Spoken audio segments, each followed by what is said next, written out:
Manchester United kembali meraih kemenangan di laga pramusim. Ya, usai sebelumnya berhasil menekuk Leeds, kali ini skuad asuhan Erik ten Hag mampu mengalahkan tim asal Prancis, Olympique Lyon. Nah, dalam laga kali ini, Erik ten Hag sedikit melakukan perubahan dalam skema bermainnya. Hal yang cukup positif, kendati pada akhirnya Setan Merah cuma mampu menang dengan skor tipis 1-0.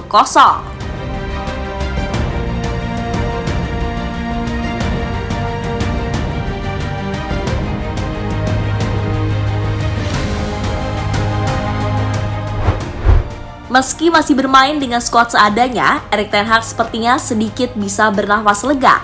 Sebab di pertandingan melawan Lyon, dirinya bisa melihat hal-hal positif. Kendati dia masih cukup banyak kekurangan. Di babak pertama, Ten Hag menurunkan pemain-pemain familiar seperti Rafael Varane, Lisandro Martinez, Anthony, Jadon Sancho, Wan-Bissaka, serta rekrutan anyar Mason Mount. Nah, Sancho sendiri ditempatkan sebagai false nine, sedangkan Mount berada di posisi nomor 10. Meski beberapa kali menciptakan peluang, namun sayangnya tak ada gol yang tercipta. Hal itu membuktikan kalau Manchester United benar-benar butuh sosok penyerang berjiwa goal-getter.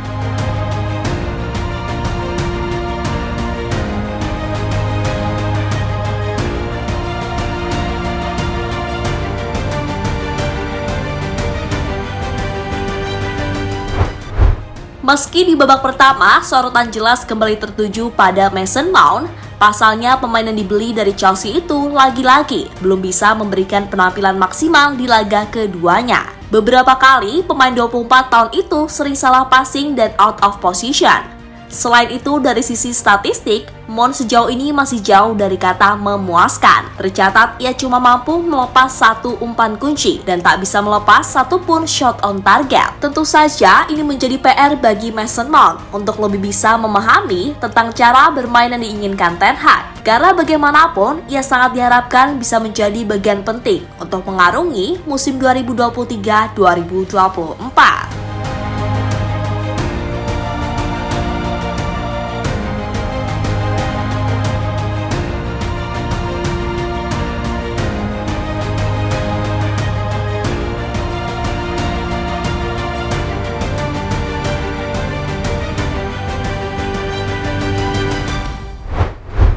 Nah, berbeda dengan apa yang dialami Mason Mount, Donny van de Beek yang melakoni comeback-nya pasca cedera panjang mampu tampil apik di laga ini, di mana ia mampu mencetak 1 gol penentu yang membuatnya menangis emosional. Hal yang wajar sebab ini adalah gol pertamanya buat United sejak 2 tahun lamanya. Selain itu, pramusim kali ini bisa jadi adalah kesempatan terakhirnya untuk membuktikan dirinya masih bisa bersaing. Memang Van de Beek ini sebenarnya pemain yang sangat bagus. Ia simple, cerdas, dan memiliki visi bermain yang baik. Namun sayangnya, gaya permainannya seringkali dianggap tak cocok dengan Manchester United, terutama di era Ole dan Rangnick. Barulah pelan-pelan di era Ten Hag yang notabene sangat tahu kualitas Van de Beek, dirinya bisa menemukan lagi permainan terbaiknya. Akan tetapi nasib buruk harus terjadi padanya kala ia harus menepi panjang karena cedera parah Januari lalu. Maka sekali lagi hal yang wajar kalau Van de Beek begitu emosional dalam merayakan golnya di pertandingan ini. Ini merupakan masa yang sulit bagi saya dan keluarga saya.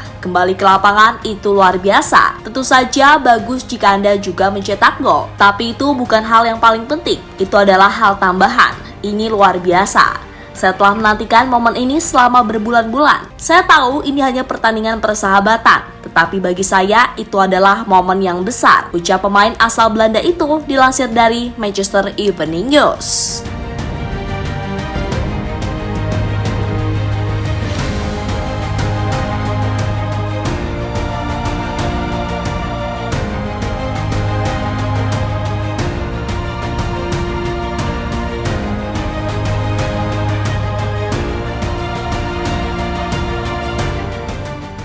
Great ball in, Van de Beek! Oh, it's a beauty! Great ball in from Dan Gore from the right-hand side. And a precise volley from Donny van de Beek. And just the 4th minute of the second half. Iya, selain kedua nama tadi, ada satu pemain lagi yang penampilannya tak bisa dianggap remeh. Dia adalah Kobbie Mainoo, gelandang 18 tahun yang dianggap fans punya atribut dan gaya bermain seperti Paul Pogba. Ya, Mainoo sendiri memang sejauh ini mampu tampil luar biasa di lini tengah setan merah. Bahkan Erik ten Hag sebagaimana dilansir dari The Athletic, tidak akan melepas Mainoo ke klub lain, walau hanya dengan status pinjaman sekalipun. Sang menir melihat Mainoo sebagai salah satu wajah masa depan United. Selain itu, Pak Ten Hag juga yakin bahwa Mainoo punya talenta yang besar dan kemampuannya melebihi pemain-pemain lain pada usianya. Memang Ten Hag ini sepertinya sudah cinta mati dan sangat yakin dengan talenta yang dimiliki Mainoo. Musim lalu sendiri, Kobbie Mainoo sudah dipercaya memainkan 3 laga bersama tim utama United. Jelas itu jumlah yang terbilang lumayan untuk pemain yang baru promosi ke tim utama. Apalagi Mainoo masih sangat muda dan baru promosi di tengah musim. Dan di 2 laga pramusim ini, Mainoo sekali lagi mampu memberikan warna berbeda di lini tengah. Apalagi menurut laporan yang sama, dalam mempersiapkan musim 2023-2024, Mainoo selalu memulai sesi pramusim lebih awal, di mana ia dilaporkan berlatih dengan gigih dan selalu menambah jam latihannya sendiri. Atas dasar itulah, Ten Hag sangat terkesan dengan bakat dan etos kerja serta niat dari pemuda yang satu ini.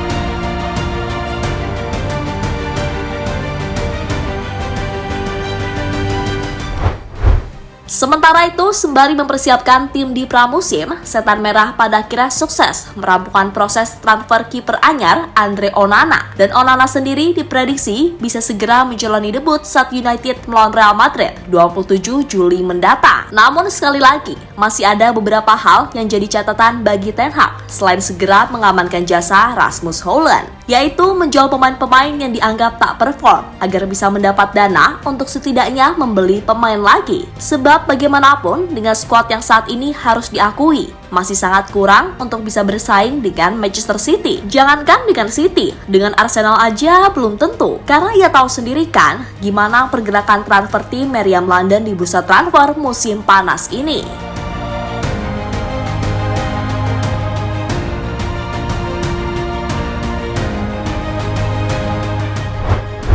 Ya, terlepas dari apapun, kita nantikan saja bagaimana persiapan MU untuk menyambut musim 2023-2024.